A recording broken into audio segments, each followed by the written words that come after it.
नमस्कार, आप देख रहे हैं नेक्स्ट 9 लाइव और मैं हूं आपके साथ अंकिता मिश्रा। स्वागत है आपका हमारे प्रोग्राम अनसुना किस्सा में, जहां बात होती है उन बड़े सितारों की जो पर्दे पर नजर आते हैं, लेकिन इनके असल जिंदगी में क्या चलता है, कौन सी है इनकी कंट्रोवर्सी, किसके साथ हुआ झगड़ा और क्या है इनकी अधूरी कहानी, इन सभी के बारे में आज के इस प्रोग्राम में होगी बात। और आज का जो किरदार है वो एक ऐसी एक्ट्रेस है जिसने दो शादियां की, लेकिन इन दोनों शादियों में एक्ट्रेस का जीवन नर्क हो गया। आज के इस सेगमेंट में बताएंगे उस एक्ट्रेस के बारे में जिसने बॉलीवुड में कदम रखने के बाद पहचान तो हासिल की, लेकिन उसके बाद जो उनकी निजी ज़िंदगी में घटा वो काफ़ी दर्दनाक था। बताएंगे उस एक्ट्रेस के बारे में जिसने शोहरत तो हासिल की लेकिन शांति जीवन में नहीं मिल पाई। देखिए पूरी वीडियो, जिसमें इस एक्ट्रेस के दर्दनाक खुलासे को सुन करके आपके भी रोंगटे खड़े हो जाएंगे। कहा जाता है हर मुस्कुराते चेहरे के पीछे कहीं ना कहीं दर्द छुपा होता है। अब आम आदमी की ही बात लो या बॉलीवुड सितारों की, स्टार्स की जिंदगी भी बहुत ज्यादा अलग नहीं होती। आज हम बात करेंगे एक ऐसी खूबसूरत एक्ट्रेस के बारे में जिनका जन्म लेने से लेकर जवानी तक का सफर बेहद दर्दनाक रहा। पैदा होते ही माँ गुजर गई, दो शादियां की, लेकिन जीवन में सुख नहीं मिला। बॉलीवुड की द गर्ल नेक्स्ट डोर कही जाने वाली अदाकारा विद्या सिन्हा के बारे में। भोला सा चेहरा, बड़ी बड़ी आंखें और संजीदा व्यक्तित्व, एक सरल, सहज और मासूम भारतीय लड़की। इस जहीन अदाकारा ने जब फिल्मों में कदम रखा था तो इस कदर चर्चित हुई कि लोगों ने इन्हें रजनीगंधा कहकर बुलाना शुरू कर दिया। उन्होंने मुंबई ब्यूटी कॉन्टेस्ट जीतकर मॉडलिंग की दुनिया में कदम रखा था और फिर बॉलीवुड में धमाकेदार एंट्री ली। लेकिन सब कुछ होने के बावजूद उन्होंने हर जगह मात खाई। विद्या सिन्हा का जन्म साल 1947 में मुंबई में हुआ था। उनके पिता राणा प्रताप और नाना मोहन सिन्हा जाने माने फिल्म मेकर थे। उसके बावजूद विद्या की रुचि फिल्मों में नहीं थी। विद्या के जन्म के दौरान उनकी मां का देहांत हो गया था। उनके बाद उनका लालन पालन ननिहाल में ही हुआ। ननिहाल में चारों ओर से फिल्मों का माहौल था, लेकिन उसके बावजूद विद्या को एक्टिंग करनी ही नहीं थी। वो एक्टिंग करना ही नहीं चाहती थी। हालांकि उनका मन पढ़ाई में भी नहीं लगता था। एक दिन एक आंटी ने उन्हें बॉम्बे ब्यूटी कॉन्टेस्ट में हिस्सा लेने की सलाह दी। आंटी के कहने पर उन्होंने ब्यूटी कॉन्टेस्ट का फॉर्म भर दिया। आंटी ने उन्हें समझाया कि तुम बेहद खूबसूरत हो, ऐसे में उन्हें एक कॉन्टेस्ट में हिस्सा लेना चाहिए। विद्या ने कॉन्टेस्ट में हिस्सा ही नहीं लिया, बल्कि वहां वो जीत करके भी आई और मिस मुंबई बनी। बस फिर क्या था, उसके बाद विद्या के पास मॉडलिंग के तमाम असाइनमेंट्स की लाइन लग गई। उन्होंने एक के बाद एक कई मशहूर ब्रांड्स के लिए मॉडलिंग की। इतना ही नहीं, वो मुंबई की तमाम मैगजीन के फ्रंट पेज पर छा गई। इसी मैगजीन के फ्रंट पेज पर मशहूर निर्माता निर्देशक बासु चैटर्जी की नजर पड़ी तो उन्होंने विद्या को अपनी फिल्म रजनीगंधा में लेने के लिए संपर्क किया।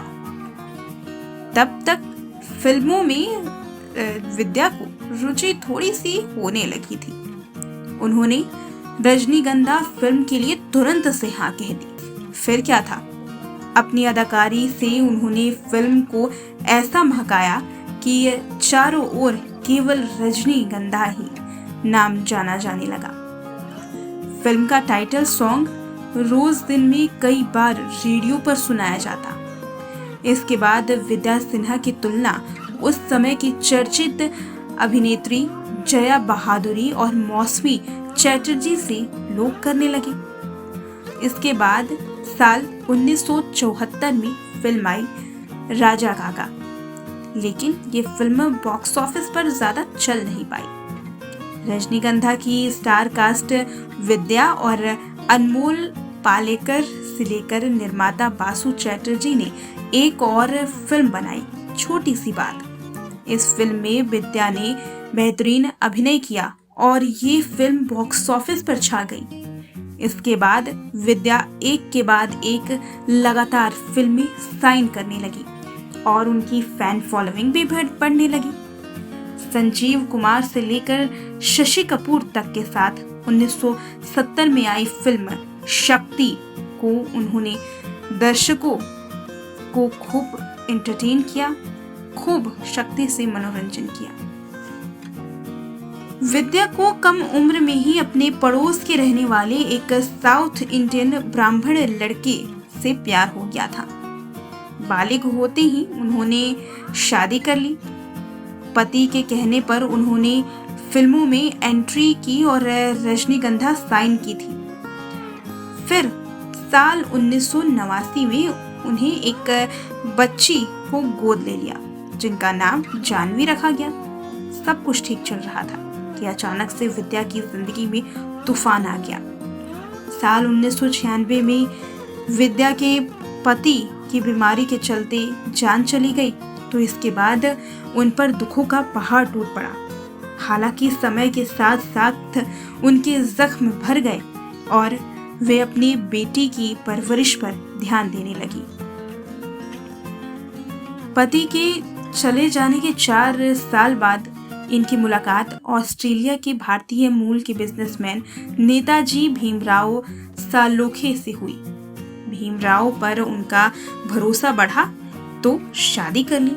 उन्होंने साल 2001 में उनसे दूसरी बार शादी की और बेटी के साथ वे ऑस्ट्रेलिया के सिडनी में शिफ्ट हो गई। लेकिन ये उनकी जिंदगी की सबसे बड़ी गलती थी। दरअसल पता चला कि भीमराव ने विद्या के साथ उनके पैसों की लालच से शादी की थी। बताया जाता है कि भीमराव लगातार विद्या के पैसों की डिमांड करने लगे और फिर उनके साथ बदसलूकी की, जिसकी शिकायत साल 2009 में विद्या ने पुलिस स्टेशन में भी की थी। उसके बाद पति से परेशान होकर के विद्या दोबारा इंडिया में शिफ्ट हो गई। पति से अलग होने के बाद वो बेहद अकेलापन महसूस करती थी और उनकी तबीयत भी खराब होने लगी। हालांकि इस दौरान बेटी जानवी ने उन्हें समझाया कि वो दोबारा फिल्मों में काम करना चाहिए, उन्हें फिल्मी और टेलीविजन की दुनिया में हाथ आजमाना चाहिए। इसके बाद विद्या ने खुद को संभाला और टीवी सीरियल्स में काम करना शुरू कर दिया। काव्यांजलि, नीम नीम शहद शहद, इश्क का रंग सफेद, बहुरानी, कबूल है, कुल्फी कुमार बाजेवाला जैसे खास टीवी शोज में उन्होंने काम किया और बेहतरीन अभिनय किया। हालांकि इस बीच उनका स्वास्थ्य लगातार गिरने लगा। एक दिन उन्हें जुहू के एक अस्पताल में भर्ती कराया गया। यहाँ डॉक्टर ने बताया कि उनके फेफड़े की बीमारी है जिससे वो जूझ रही हैं। 6 दिन तक वेंटिलेटर पर रखा गया, लेकिन अंत में 15 अगस्त साल 2019 में उन्होंने इस दुनिया को अलविदा कह दिया। तो ये थी एक्ट्रेस रजनीगंधा, जिसके बारे में आपने देखा। कई ऐसे सितारे हैं जो बॉलीवुड से नदारत हो चुके होते हैं, लेकिन उनके बारे में कहानियाँ, किस्से अक्सर याद आती हैं। उन्हीं में से एक ये एक्ट्रेस थी जिनकी किस्से बॉलीवुड में चर्चित हैं। हालांकि आज की पीढ़ी इन एक्ट्रेस को नहीं पहचान पाएगी, लेकिन ये उस दौर की एक्ट्रेस है, उस दौर की अदाकारा है जब इनके नाम से ही फिल्मों की पहचान, या यूँ कहें कि इनके नाम ही काफ़ी थे फिल्मों के लिए, इनके काम के लिए। आज के सनसनी किस्से के प्रोग्राम में इतना ही। देखते रहें नेक्स्ट 9 लाइव।